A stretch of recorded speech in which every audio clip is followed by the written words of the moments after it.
Hello, everybody, and welcome to the Spoiler Warning Podcast. This is review number 728 with our review of The Magic's Mike.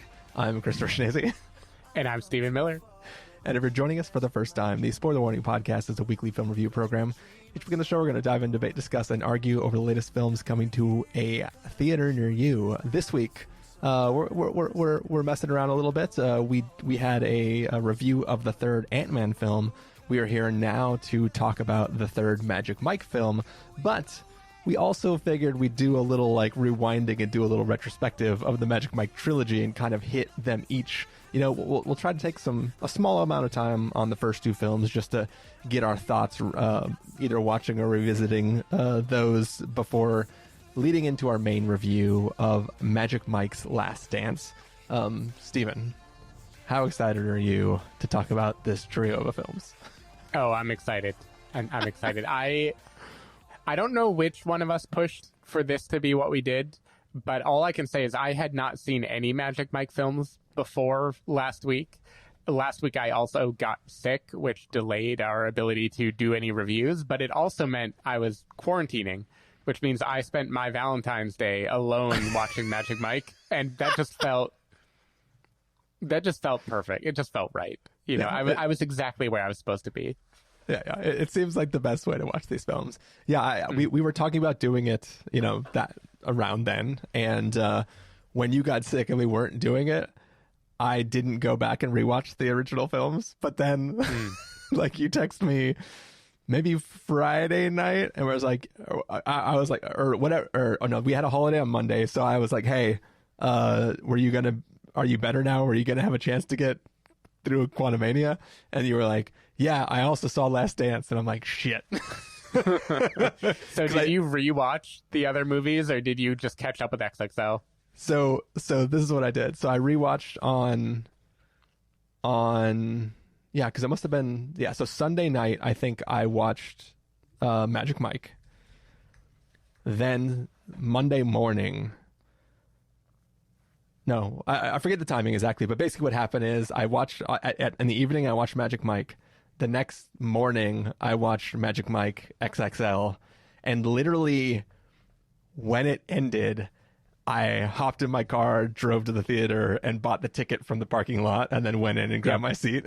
And immediately watched XXL and Last Dance back to back, which might have been a good way to watch it. I don't know. We'll get into it soon. Yeah, we'll see. I'm curious.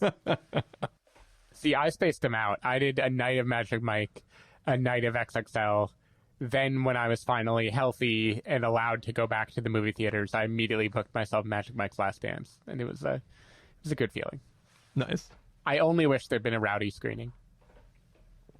I feel like there was a rowdy screening at Alamo. I thought there was I swear there was. But I mean, I got rowdy. Don't get me wrong. You bought out the whole theater so you could get as rowdy as possible. Alamo tells you no getting rowdy in the theater. But I think I see a lot of lawbreakers. Good times. All right. Let's get into this, Steven. Cool. We're going to, the first two reviews of Magic Mike and Magic Mike Double XL are going to be, more informal, so we're not going to do the whole trailer thing. We're just going to jump into them, and then when we get to our main review, we're going to play that trailer and then launch right into our review of Magic Mike's Last Dance. But for now, Steven, let's talk about our history, as short as it may be, with Magic Mike, the first film. Yeah, no history at all. I knew it existed. I knew it as the male stripper movie. I'm sure it came at a time when toxic masculinity made me be like, ooh, male stripper movie, that's like a chick flick. I'm not going to be caught dead watching that thing, and then high-fived and skateboarded off into the distance or something. It really wasn't on my radar at all. XXL was kind of on my radar when it came out, only because a few people were saying, no, actually, it's pretty good. Yeah. But really, the whole franchise has missed me completely until we decided to do this full watch. Yeah, I think for me, kind of in the same boat, except I didn't high five anybody. But I remember seeing the trailer for it, and I just sort of was like, all right, not going to see that. It's not exactly driving me my butt to be brought into the theater to watch it. But then even with that first one, people were like, no, it seems like it's just going to be like a rowdy stripper movie for the ladies, but it's actually like has a story, and you should go see it. And eventually, I think it was after it was available for rent, maybe, that I eventually did get to see it. But yeah, what did you end up thinking now in 2023 about Magic Mike? Yeah, so I honestly think this is a quite good movie. Not great movie, but it feels like the kind of movie, like, this is going to be a poll, but Jockey that we saw at Sundance a few years ago, where it's like a very specific movie that is just like, I'm going to show you what it is like to be a very particular kind of person, and I'm going to follow it all the way down, and that's all I'm going to do. Soderbergh is basically pulling a Spring Break here. He's showing us like the seedy underbelly of Tampa, Florida. He's giving us a portrait of a guy who is the king of a very small, very limiting castle. And within that castle, Channing Tatum is charming as hell. I would argue the first Magic Mike is the most charming of the Channing Tatums. He is just like this effortless, cool, quick talker, jokey guy. He is a billion people I met in college where he might be a loser. He might not be able to amount to much, but damn, in the moment, does he feel like the coolest, smoothest dude in the fucking room. And I feel like Channing Tatum totally carries that charm throughout the first movie. And we watch what is basically a film into him discovering that being king of the world's narrowest castle is not all it's cracked up to be. And that is kind of the way... perfectly average-sized castle. Yeah, you're right. It's a respectable castle. It's not an XXL castle. It's not a... it's just right.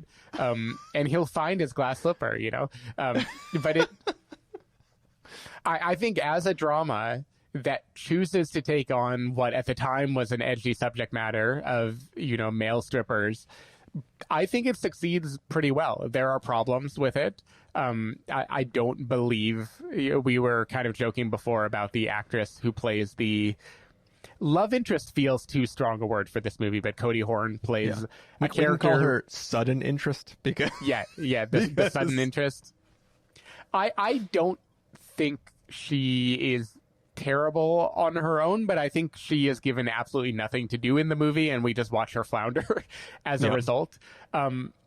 When the movie tries to be about side characters, it doesn't do particularly well.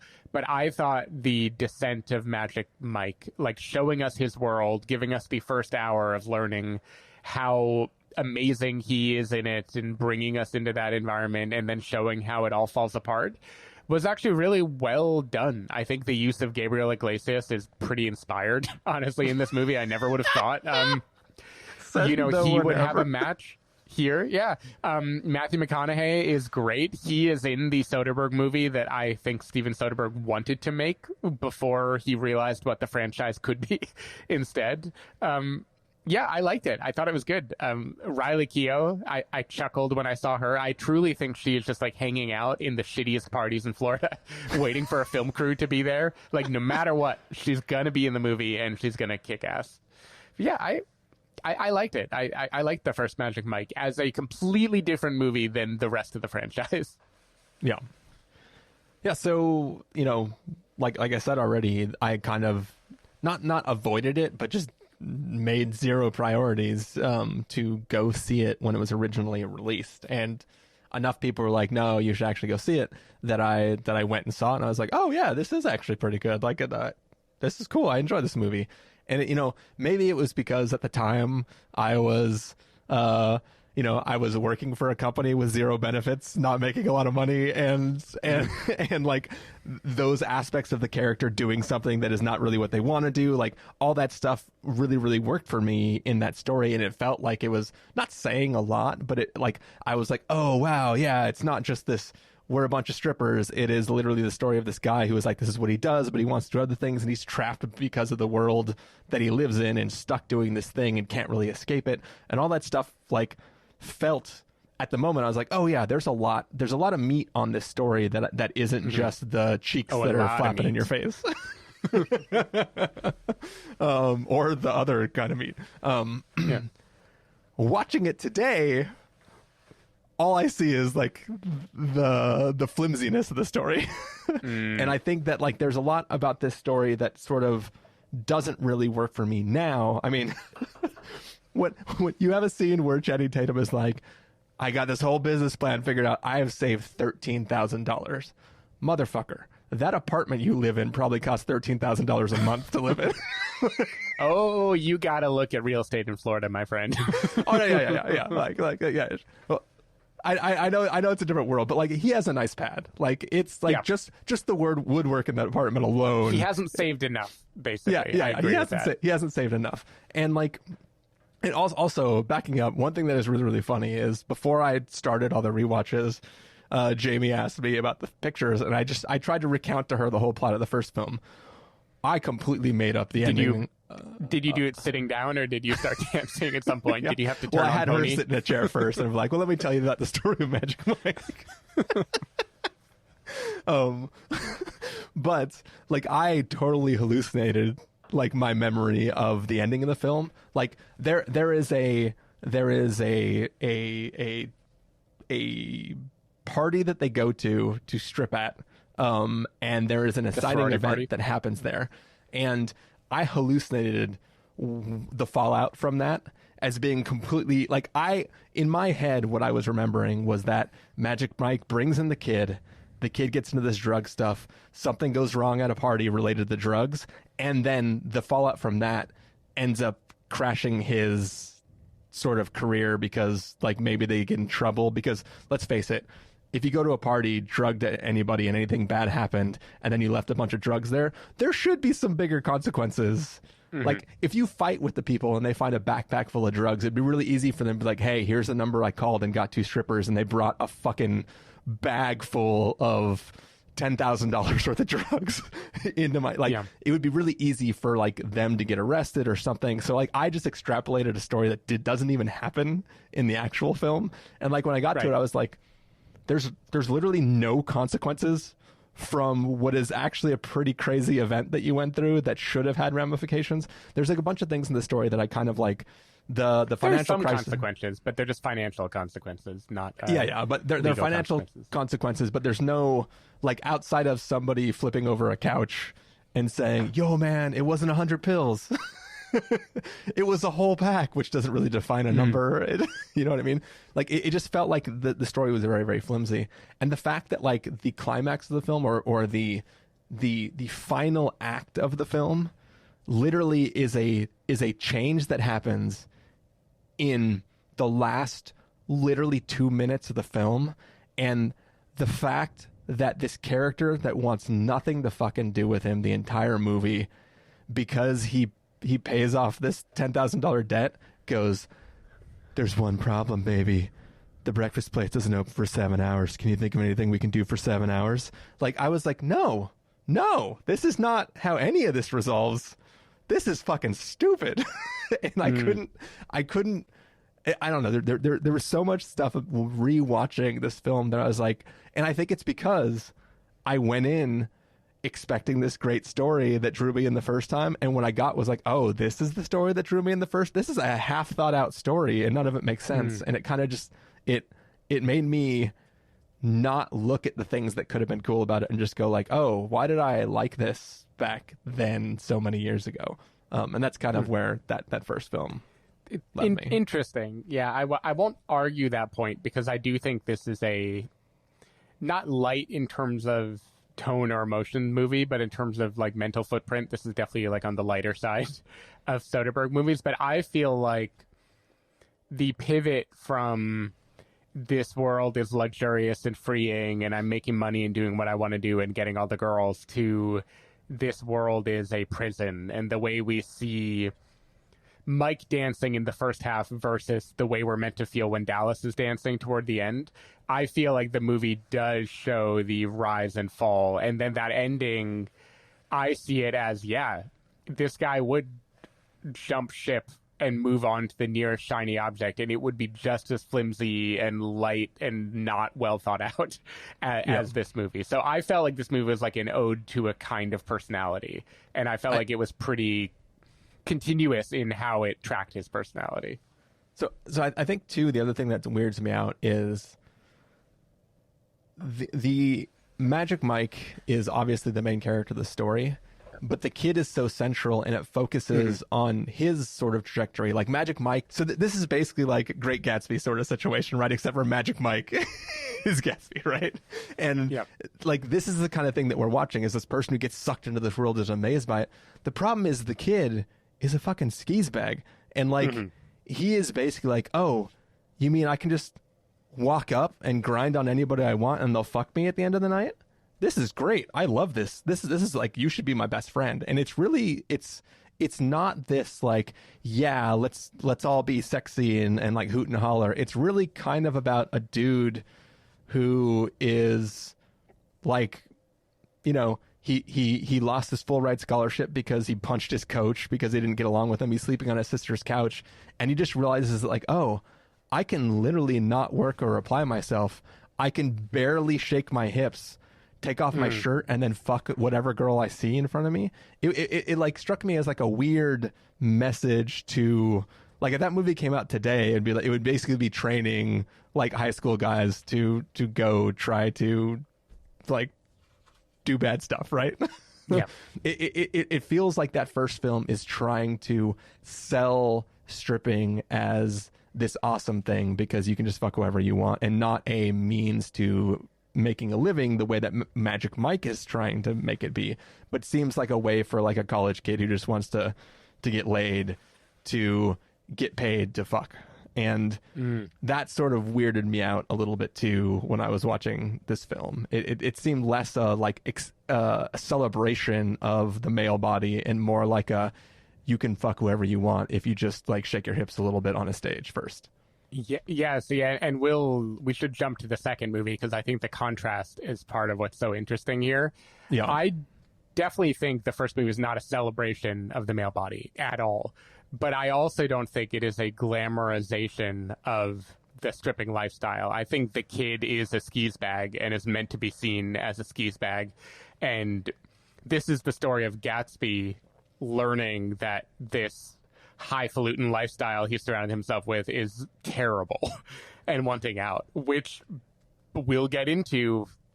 The trilogy does not make good on that either. So it is interesting to think about. Yeah. Cool. Well, yeah, let's do it then. Let's get into Magic Mike XXL. What did you think of that one, Steven? So for the first like 20 minutes of Magic Mike XXL, I thought this was the weirdest movie I had ever seen. I can hardly even explain it. Like, imagine, I just described my understanding of Magic Mike, which is this is a brooding, dark drama about the seedy underbelly of Tampa, Florida, and guys who have narrowed down their dreams and think that they're in a midway point, but they're actually stuck in a thing for the rest of their life, and someone breaking free, like a Good Time, a Safdie Brothers type movie, basically. XXL opens with Magic Mike being like, you know, I kind of want to strip. And all of the people who were side characters in the first movie, you know, there are a lot of them. There's Tarzan, right? There's Big Dick Richie, Joe Manganiello, who I'm just going to say is like the MVP of this movie. There are people who in the first movie are kind of there, but only on the sidelines. Paul, who is actually like a bad guy in the first movie. Tito, not Tito. What is the name of Gabriel Iglesias' character? Tobias. People who were bad and seedy and represented the dark side of this lifestyle in the first movie. In Magic Mike XXL, immediately they're all best friends and they want you to be best friends with them too. Everyone is just BFFs. And I thought the logic of XXL was ridiculous, bonkers, impossible to follow. Of like, we're on a tour bus and it's a retrofit frozen yogurt bus, and now we're at the beach and we're flirting with girls and we are having what feels like the most alien flirty conversation with Amber Heard ever. Like, nothing was clicking for me at all with this movie when I started watching it. I was like, where are we? What are we doing? What kind of, like, oh brother, where art thou type quest are we on right now? What does this movie want to say about stripping? What happened to Mike? What is going on? And at a certain point, the movie just kind of clicked for me, which is that Soderbergh and Tatum and everyone else involved realized that what actually made the first Magic Mike successful was people who wanted to see male stripping. And they were like, the way we handled it in the first movie was maybe a little bro-y, like maybe a little problematic, right? We were focusing too much on Alex Pettyfer and on the ability to get whatever girl you want, and not on the target demographic, which want to see a thing that Magic Mike 1 did very well. Like, a scene that I think Cody Horn actually does very well is when Mike is talking with her at the club. She's seeing her brother dance, and then he goes on stage to do the pony, and she just witnesses this guy, and she doesn't want to like it. She doesn't want to be turned on. She wants to be, like, totally removed from it, but she can't help but keep looking. This movie is just one long celebration of that feeling. Yeah. And what they decided to do is make all these people be bastions of positive, non-toxic masculinity and go on a quest on their way to this one last dance, which XXL could have been called Last Dance, because that is basically the theme of the movie. It's literally on their... the line they say every 5 minutes is like, let's go, this is our last ride, this is our last dance, this is our last whatever. Yeah, but on their quest to have the big last dance in... I forget where in South Carolina they are. The golf it's a stripper course convention, place, the Redneck Riviera, whatever. When they're on their way there, they have to do all these side quests where they individually teach. Yeah, Myrtle Beach, where they individually teach every woman on the planet that she is a fuckable queen. And once the movie is understood as this, like, mythic Greek quest to one by one be positive masculine behavior to all sorts of different women, I had a blast with this movie. I think this movie is extremely fun, extremely silly. It has a lot of laugh out loud moments. Once we learn they are not on their way to Myrtle Beach, they are on their way to these side quests, and you kind of embrace what the movie is. There's a dance sequence in a gas station to I Want It That Way that ends with a smile that is just, like, one of the most, like, gratifying smiles I've seen in a while. There is this whole side aspect that takes place in Savannah, Georgia, where we see it's almost like the John Wick of strip clubs, where it's like, here's the whole world, it's like of the former strippers, strip cabal. Yeah, the strip cabal, where women are throwing, I'm gonna say, millions of single dollar bills in What's the house. The thing is, they're just on the floor, so you could just pick them back up and throw them again. Yeah, we see Jada Pinkett Smith, we see Donald Glover. We get access to this other world, which is doing a lot of things. It is world building. It's showing this totally different past that we know nothing about. It is broadening the field of view even more to be like, hey, this is really about women and women's pleasure, and we're going to show you by having a female MC. Like, the least Matthew McConaughey person on the planet is running this place. Donald Glover's not even gonna, like, take his pants off. It's fine. He's still a stripper. He's just gonna Childish Gambino into their hearts, you know? Yeah. He just opens the jacket with no shirt on a tiny bit, and then he's like, there you go. Yeah, and then we're gonna do quests to a house in Charleston where we're gonna show middle-aged women, divorcees, that it's not too late, that they still got it, that they might be the glass slipper. And the movie It is very silly. There are things about it that I think are not well thought out at all. Like I mentioned Amber Heard as the love interest. I feel like that is even more flimsy than Cody Horn in terms of painting the character and painting what relationship, if any, she has with Mike. I don't even know if they have a relationship, or she just represents the fact that he needs to make every woman feel beautiful. And she is just one woman in his life. I disagree there in the context of the film. Like, this is not like I'm not trying to be like, no, you have to like Amber Heard's character in this film. But to me, it's like he's at this place. He sort of tries to escape a tiny bit. He goes off to pee, and there's just this like artsy photographer chick who's just suddenly starting to interact with him. And he's like, oh, that's kind of weird. She seems kind of cool. And then they have a little bit of interaction, and then he tries to do the like, oh no, I can't go to the island because I know what's going to happen there, and then he leaves.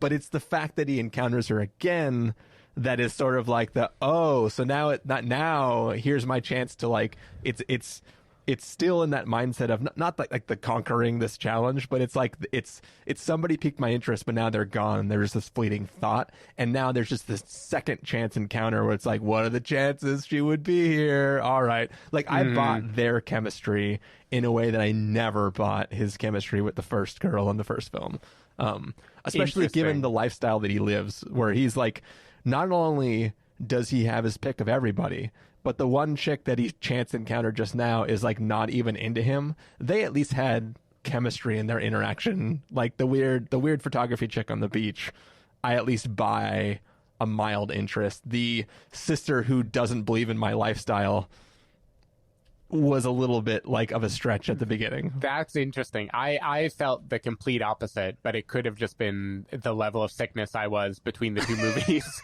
or something like that. I felt believable chemistry in the first movie of, this is the sister who thinks she's better than me, and I am going to surprise her with my humanity and how genuine and generous and authentic I am. And I like believe that rapport of him being the guy that she rolls her eyes at but secretly has a crush on. Whereas with Amber Heard, I felt like they didn't even try to establish anything. They just immediately jumped into the rapport or whatever in a way that didn't really work for me. But it's okay, because the movie is not about that. The movie is about two things. Because they just had it immediately. Yeah, the movie is about two connection. things. Go ahead. One, every woman on the planet, no matter, all inclusive, every woman on the planet is a fuckable queen and needs to know that. And two, all of the dancers in this movie need to be creatively fulfilled and find a way to show their voice, because their voice is the real beautiful thing that they have to give to the world. I got an actor wrong, by the way. I got two generic looking white guys mixed up. Reed Carolyn was just a random side character in the first movie. Matt Bomer is the guy that I was thinking of, who was the seedy drug dealer in the first movie and is the singer in this movie. He wasn't dealing drugs, though. He was just doing them and letting people fuck his wife, right? I think he was dealing them. I think he's the one that Riley Keough and the kid go to get drugs at a party in the first movie. Yeah. Well, she's just going. I think he asks if they want the angel or the demon or whatever, and he's the guy providing it. Yeah. I guess he just had the drugs, but Sure. Gabriel Iglesias is the guy who is literally trying to sell them and get people to sell for him. Yeah, of course. Anyway, this movie does a 180 with everyone. It makes no sense. It is probably the wildest pivot I've ever seen in terms of a franchise just completely redirecting what the movie is. And I think I kind of loved it. And It knows that the dancing is what we want to see. It has so much of it. It is fun. We see Mike dance the pony alone at the beginning of the movie with his power tools. We see a ridiculous 20 to 30 minute extravaganza at the end of the movie.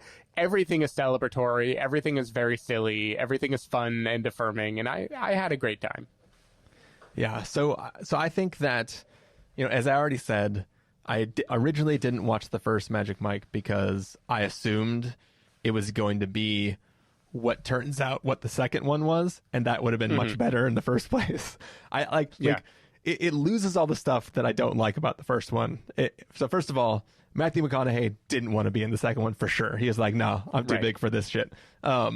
Which is okay because he didn't need to be there. The kid, they didn't want him in the movie, but it made sense that he left with Matthew McConaughey's character. So it all resets, right? This is Magic Mike Recon your strip on. This is like a film where it's like, hey, let's just throw out everything that didn't work. Let's stop trying to make it this other story that's unrelated to just the joy of stripping, and let's just get back to the basics and just be like, hey, let's have all the characters just be buds on this road trip movie as they go to have one last big strip, and let's try to make it fun. You know, like one thing that I didn't talk about in the last film, because I kind of wanted to bucket both these films together in, is, you know, these are films about stripping, but none of the stripping is like,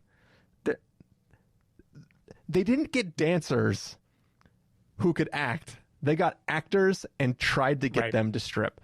And with the exception of Channing Tatum, everyone is horrible. Like, I've heard people talk about the choreography being good in these two films. It is atrocious. This is and this isn't just like I don't like men getting naked in front of me. There is nothing. I love men getting naked. I wanted nudity. But there's nothing interesting about these acts that these guys were doing. It felt like if you were doing like a high school play and you're like, all right, guys, in this play, we have to pretend pantomime stripping right now, and now do it. It's like people who are awkward in their body and not like they're all. The only thing anybody can do is the thrust grind motion, and then the end of this movie is Bill and Ted's Excellent Adventure, where they're just like, all right, and Socrates, your turn. yeah, but like in general though, like none of the acts are any good. It's all people doing what they think stripping is, and all the women going like, hey, woo, woo, hoot and holler, yeah. But I was not entertained by just the sheer mechanics of doing stripping. It wasn't that exciting to me. I loved the second film though, because it was really just about the dudes getting together and trying to think of what they wanted to do.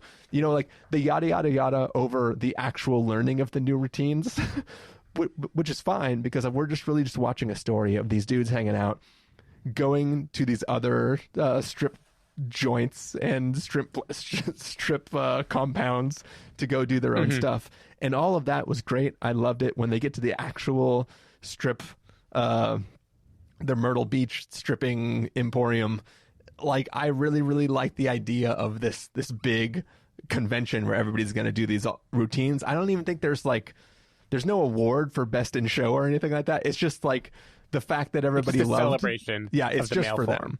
And all of that worked and was amazing. And I was like, okay, this movie was really fucking fun. Like there was a chance that like it wasn't going to end soon enough for me to actually make my movie, but I was enjoying it so much that I was like, nah, as soon as I see credits, I'm running out the door. I need to go watch the third film, but I'm going to let this play out because it's too fucking entertaining.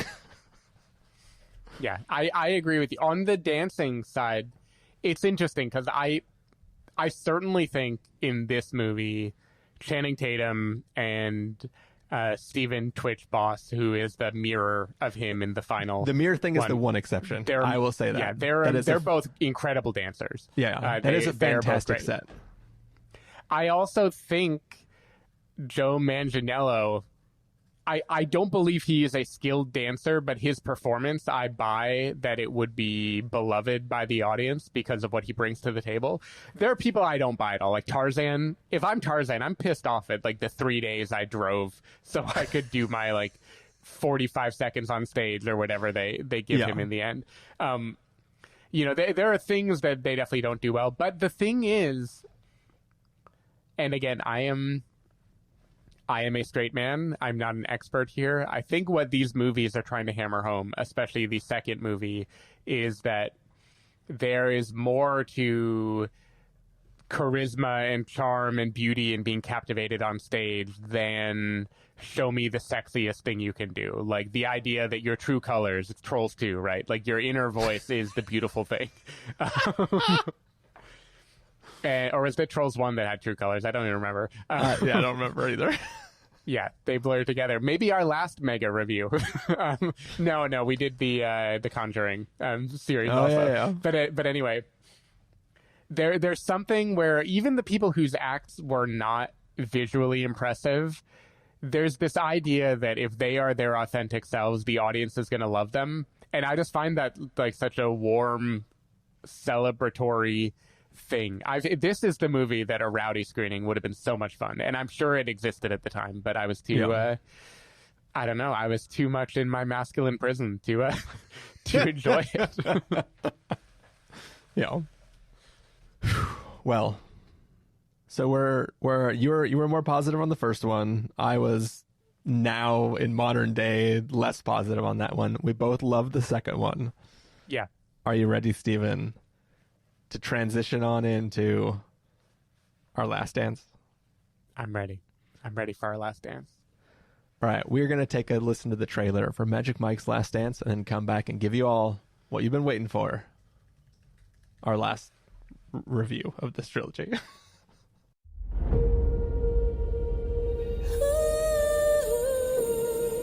What did you want before Miami?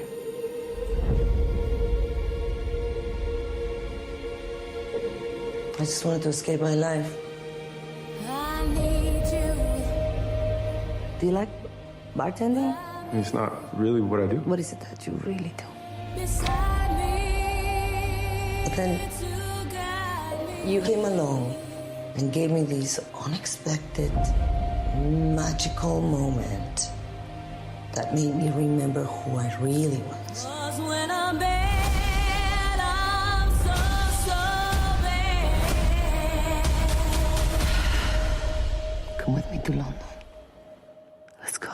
So let's dance. Why are you in London? I'm gonna put on a show at this famous theater. People are numb, disconnected. We're gonna wake them up with a wave of passion they've never felt before. Hell yeah.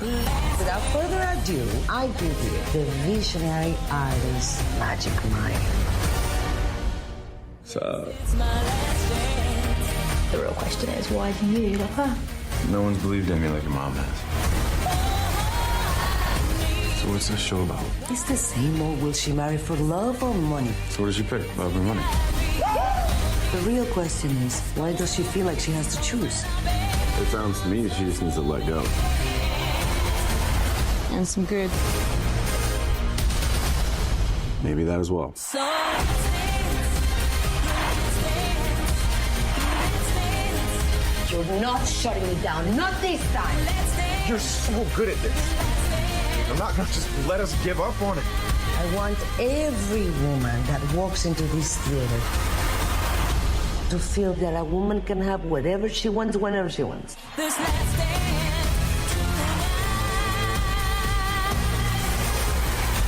Wait, I know you. You were a cop, right? Did you arrest her? What's your name? Kim? Let you up with a warning, right?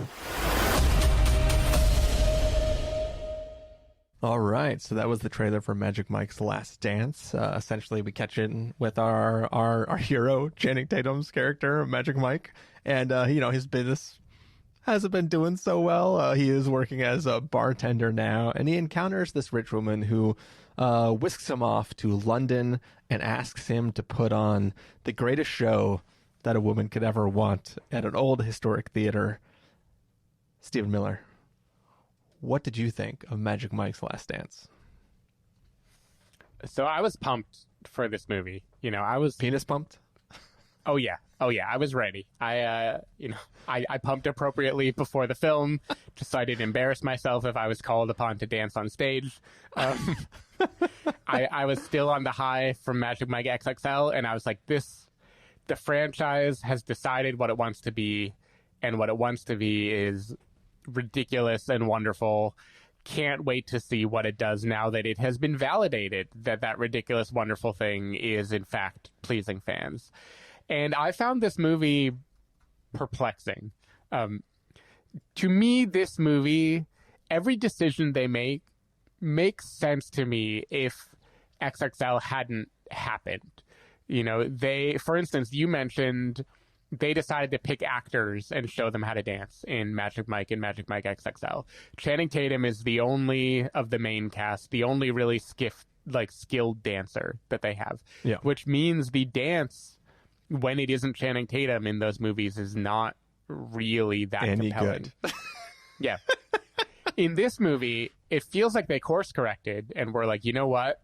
We need the dancing to be spectacular.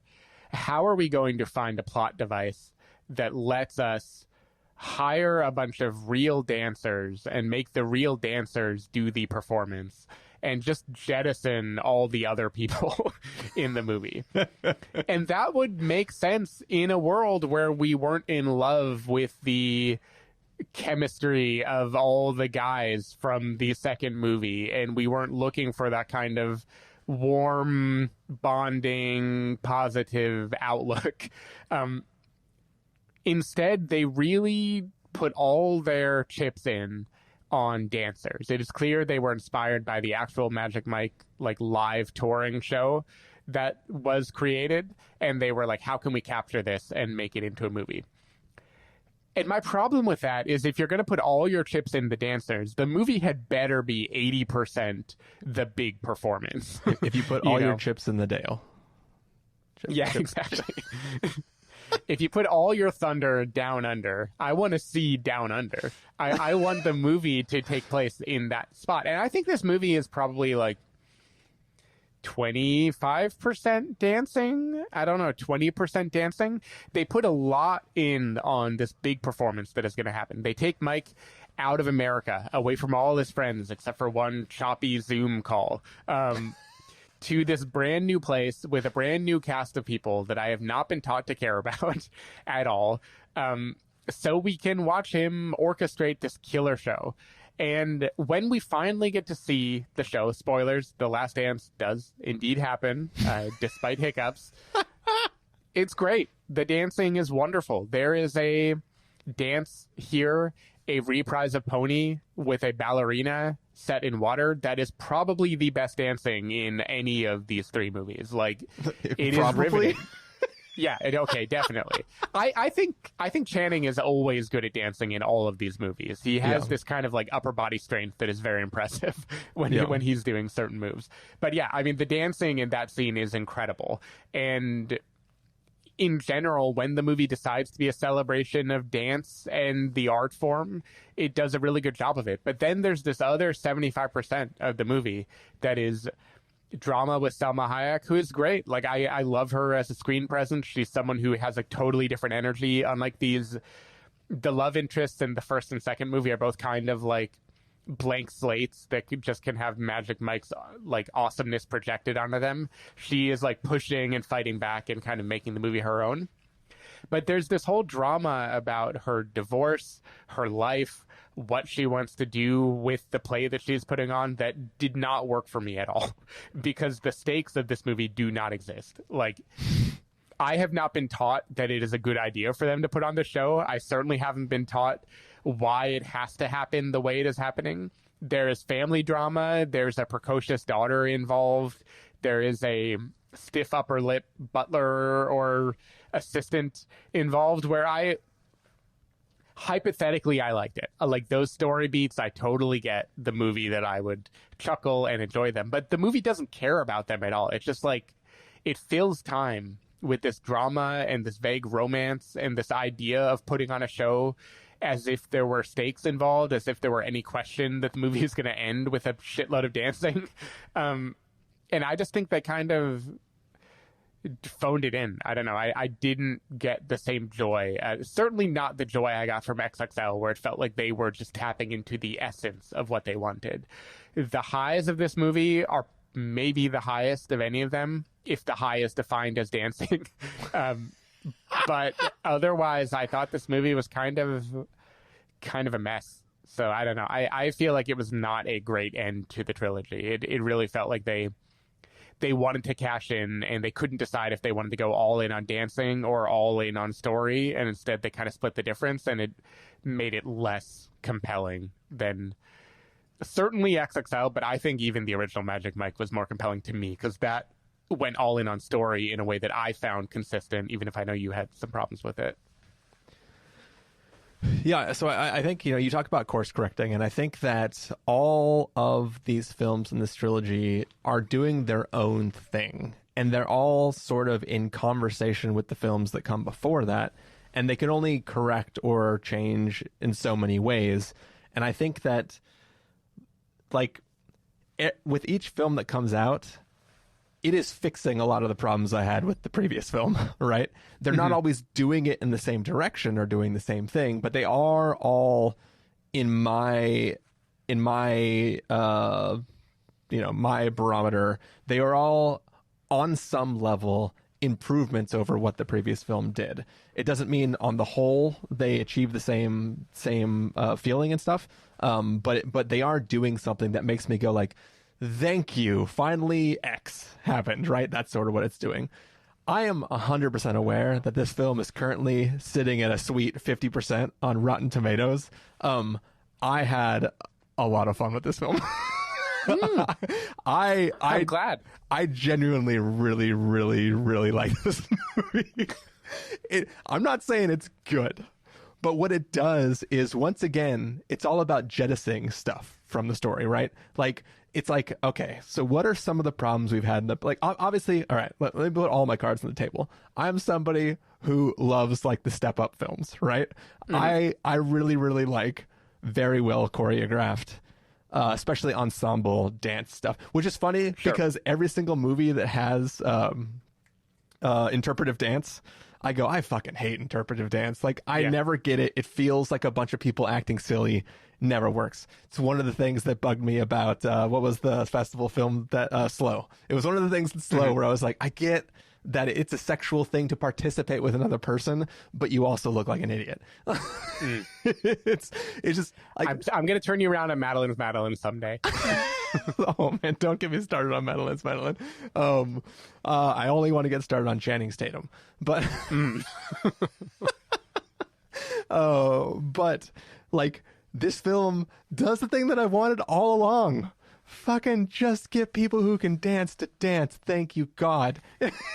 It's like, this is a show that I would watch. I like the performance at the end. Another thing that's happened is, previously in the story, there's a couple things that we've had. We've had love interests that are not right for Channing Tatum at all. Either we can't understand what their chemistry is.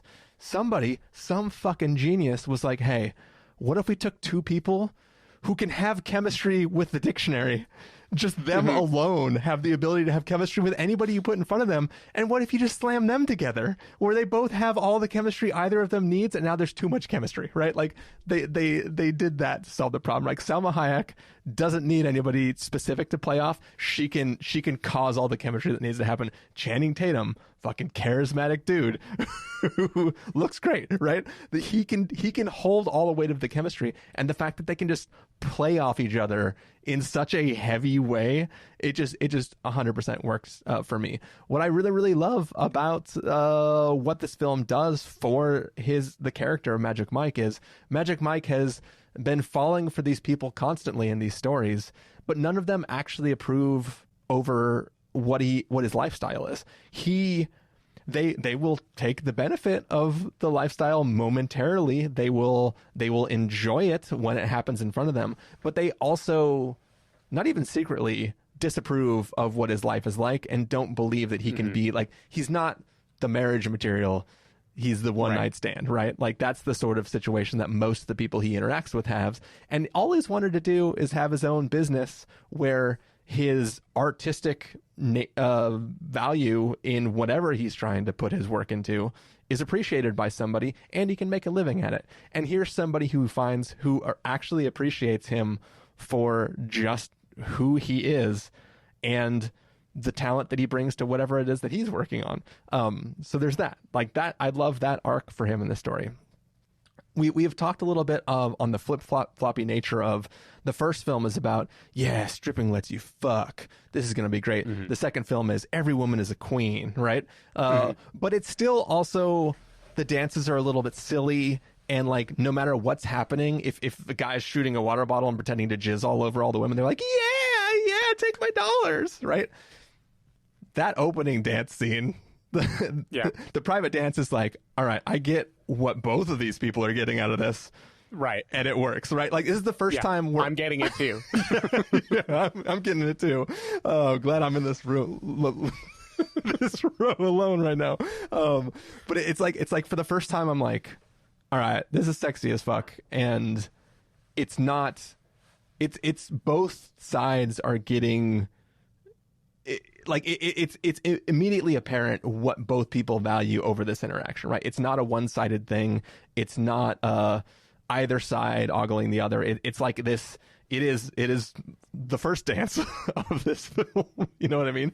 And it's like okay, now you have found where this actually sits in a thing where it's like, okay, the way that both people can make each other feel in this moment is clearly present, and like now you're actually nailing this thing that you're trying to accomplish. So when Salma Hayek says stuff like every woman should be able to feel like that, you know what she felt like, and it wasn't a guy dressed as Tarzan swinging from a rope on a 6-foot stage and almost falling several times. It is somebody who is in complete control of their body and the person's body who they're dancing for, and is able to use the entire environment of the room that you're in. And it is not just a thing that we think of as, quote, sexy because somebody's half naked. It is a very sexual act that is like, damn, you know what I mean? Like it's a thing that works. And I think that this is the first time in all three films where like it really makes sense as opposed to being an idea that they're playing around in. So it's like, for me, this film is firing on all these cylinders. And then, is the story silly? Yes, the story is silly. Are they yadaing around how you can put together this intricate of a play in a month? Yes, they are. But is that final show fucking great? Yes, it is. Go ahead. The final show is great. It's just the final show takes up so little runtime. I want the whole movie to be the final show, basically. Yeah. Like that is my feeling. And I love that you love it. It gives me great joy that you had a wonderful time. I don't want to take that away from you. But what you just described, what Salma Hayek experienced, is the two bodies together. It is the one-on-one, the enchantment, the thing that makes stripping different than just dancing. You know, the thing that makes it unique is that attention. They talk about it in multiple movies, the eye contact, the I am with you, I am experiencing this with you, I'm bringing you there. They find a way in all the movies to have an audience surrogate on stage. You know, Amber Heard in the second movie is brought up on the stage for that big dance. And so we not only see Channing Tatum do these amazing moves, we see her there with him, and the overwhelming experience and how it feels. And the opening of this movie does a great job of that with the one-on-one dance that they have together. I am going to say the editing is a little funny. It's basically like cutting and transitioning to the exact same shot over and over again in a way that just felt like a little porny to me, and I couldn't put my finger on why. But, you know, that does really well. The show, I would argue, the show is not showcasing that joy of stripping. It is just step up. It's just dancing. I don't think there's even a moment in the whole show when an audience member is included in the affair, gets to feel unique and special, gets to be brought into that world. I feel like they lose the plot and lose the thing that makes the stripping so enjoyable and liberating for the audience member. Unless you're going to argue that the ballerina is like an audience surrogate in that moment, but I feel like she is too I mean, it's a surrogate for one person. But no, right, so, yeah. So what I want to say is probably going to sound stupid.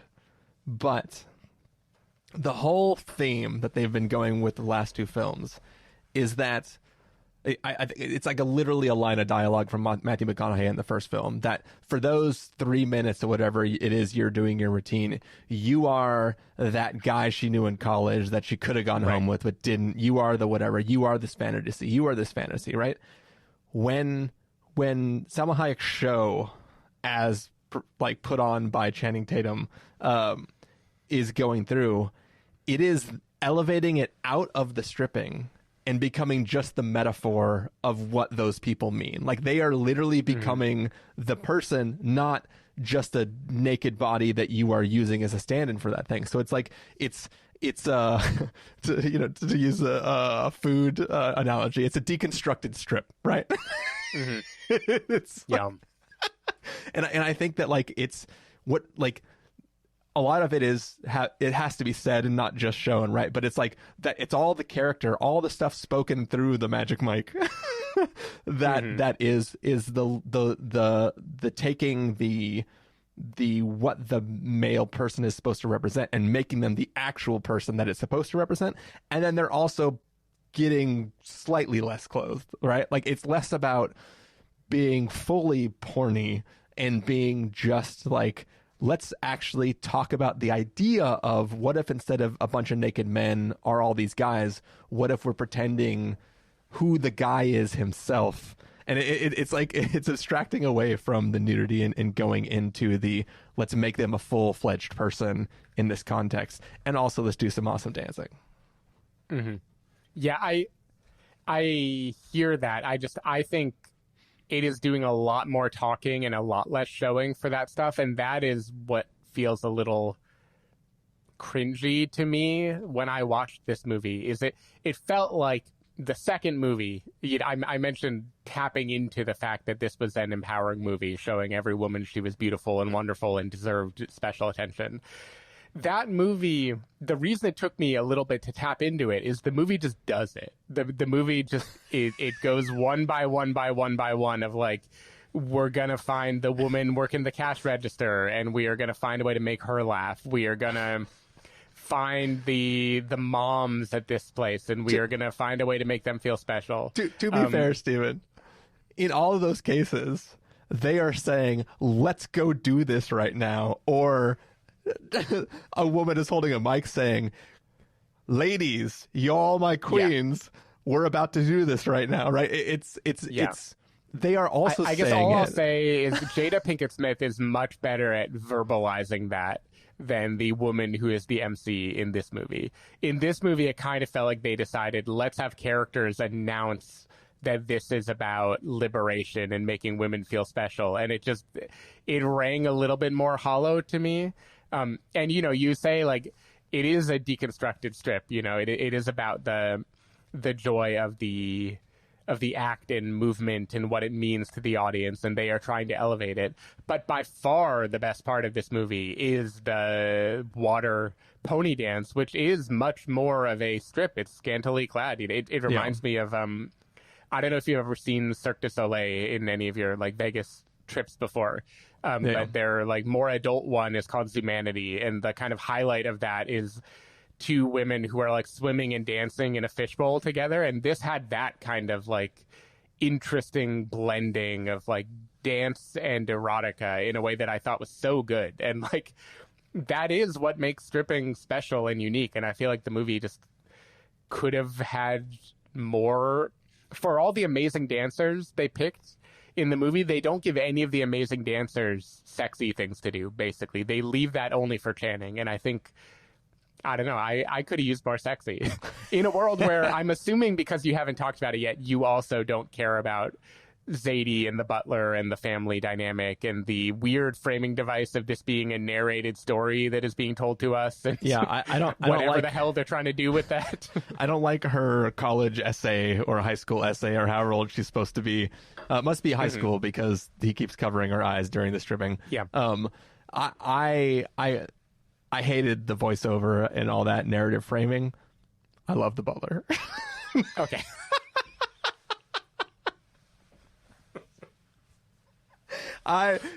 Just the idea of like this rich woman and this guy who's been with her for like 30 years as her butler, but he has this begrudging love of her and like knows what she needs, and like just there's a moment where he comes in for a hug, which I was like, yep, that's the butler. To me, it just all felt like too much shorthand, basically. Much like there is a subplot of the movie where there is a government official that they need to persuade to let them reopen the theater. because roadblocks have been put in place by Selma Hayek's jealous husband to keep the production from happening. And they find this woman she is the deconstructed version of the gas station clerk. You know, she's the humorless person. There's no sign of how they can get to her at all. She's just stone-faced. She has a job where she's like seeing beautiful things and shutting them down, basically. How can they get to her? And the way they do it is they spend, I would say, like 90 seconds showing us a kind of flash mob on a bus dancing, and then it's over.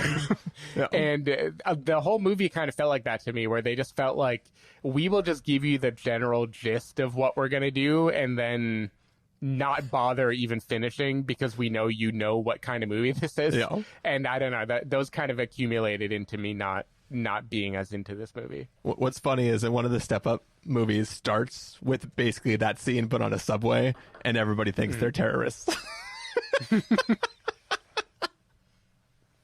I gotta watch the Step Up movies. This made me realize I'm missing out. They're so great, and by so great I mean visually a treat. Mm-hmm. But are they sexy, or is that the niche that Magic Mike carved that is separate? There is some attempt at sex. Like there are some sexy pairings that can happen in the stories, but it's not meant. It's not. They're not strippers. They're dancers, and as they progressively move on from story to story, they become dance-tivists.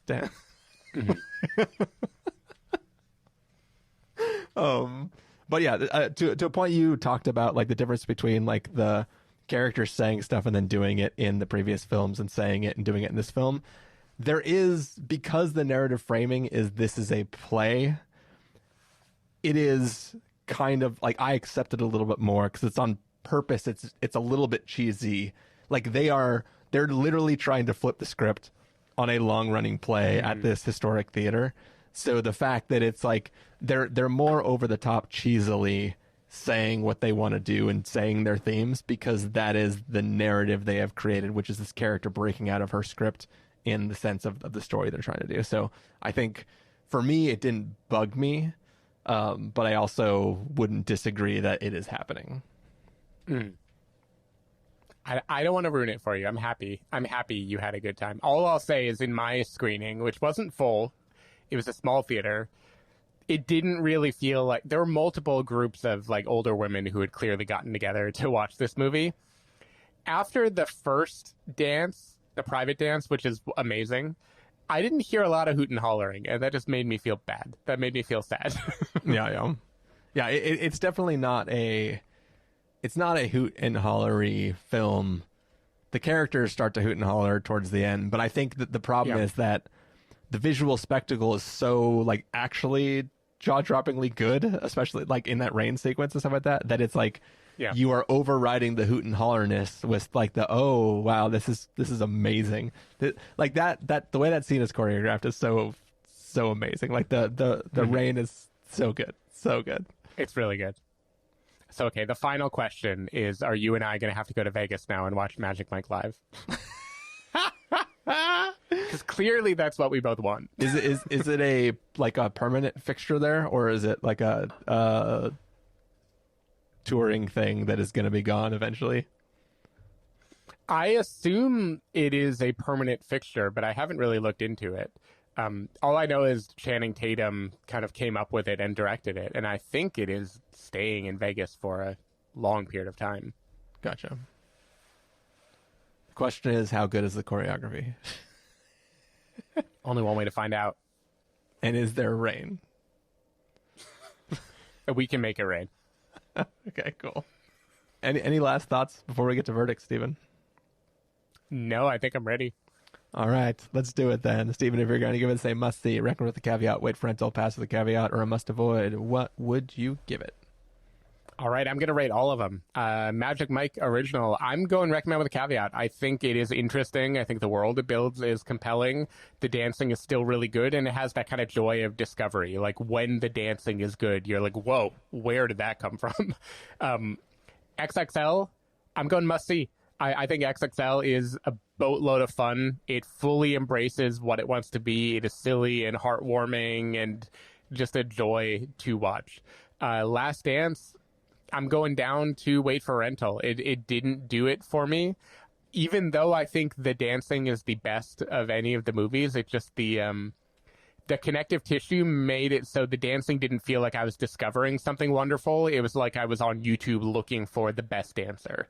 And that is not as... That's literally what they were doing. Literally what characters do, yeah. But it just isn't as fun. When you are primed for the best dancing, it isn't as joyful as when it just happens out of nowhere. Yeah. So I think the whole series has something to recommend it, but I definitely think Last Dance ended on, for my money, the worst of the bunch. But still, the dancing was incredible, and at the end of the day, what more can I ask for?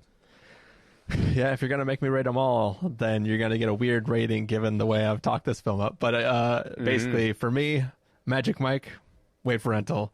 Magic Mike XXL, must see. Hell yeah. Magic Mike's Last Dance is going to be a recommend with a caveat. Caveat is that it's fucking 50% on Rotten Tomatoes right now, and not everybody enjoyed it as much as I did. But yeah, for my money though, the second film is the most fun. It's the most zany. It's exactly what you need. It's got the bros, but in the way that they should have been in the first film, and it's great. But for me, the third film is the mirror dance from the end of the second film, but for the whole film, metaphorically speaking. So it's kind of like, to me, that mirror dance is so good that it's like a film that's going to give me that and the preparation for that, and taking people who can actually do that and filling the cast with that. That makes me enjoy it. Plus, I like what they did with the characters and the way they tonally changed the context of stripping and the greater world, as opposed to making it a joke or a running gag. It's sort of like, okay, I get it. I get how this benefits both people. Yep. So yeah, that is our review of the Magic Mike. So yeah, thank you everybody for listening. Time to head out of here. So Steven Miller, people want to find you this week, where can they do that? People can find me at twitter.com/sdavidmiller, sdavidmiller.com. And don't forget to tip your waitresses, bartenders, and all the hardworking dancers you've been watching while listening to this podcast. People can find me at ChristopherInRealLife.com or twitter.com/ChristopherIRL. You can find the podcast over at thespoilerwarning.com, where you can get a bunch of the back episodes of the show. If you want to subscribe to the show, you can do so on Overcast, Stitcher, Apple Podcasts, or wherever podcasts are found. If you want to know when the episodes go live, you can follow us at twitter.com/spoilerwarning, facebook.com/thespoilerwarning, or instagram.com/thespoilerwarning. If you want to get a hold of us directly, you can send an email to fans@thespoilerwarning.com, or you can use the contact form on our site. Music for this episode will come from a track selected from artlist.io, so hopefully you're enjoying that. Come on, just break the copyright. I gotta hear Pony. It's gotta be Pony.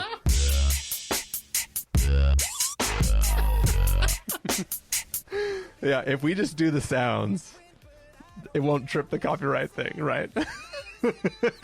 I think so. I need to find like a weird like bluegrass version of it, where like the jaw harps are making the brum brum brum. The bluegrass version is just called Horse. It's just called You Want to Get Weird. Hoss. All right. Yeah, I think I said all the things. Yeah, I think I said all things. But yeah, that's it. That's it. This was fun. Our Steven, last question of the night. We doing Cocaine Bear next week? I think we have to. I'll find time to squeeze it in somehow. It's got Elizabeth Banks callback, right? I know exactly. It has to tie in. She's just in all of the fun universes. She's in the Pitch Perfect universe. She's in the Magic Mike universe. Now she's in the Cocaine Bear universe. All right, let's do it. Cocaine Bear, you heard it. You heard it here. And by heard it here, I mean this will probably come out before we record the next episode. We'll see. But yeah, thanks everybody for listening, and we will see you for our review of Cocaine Bear soon. Bye. Bye.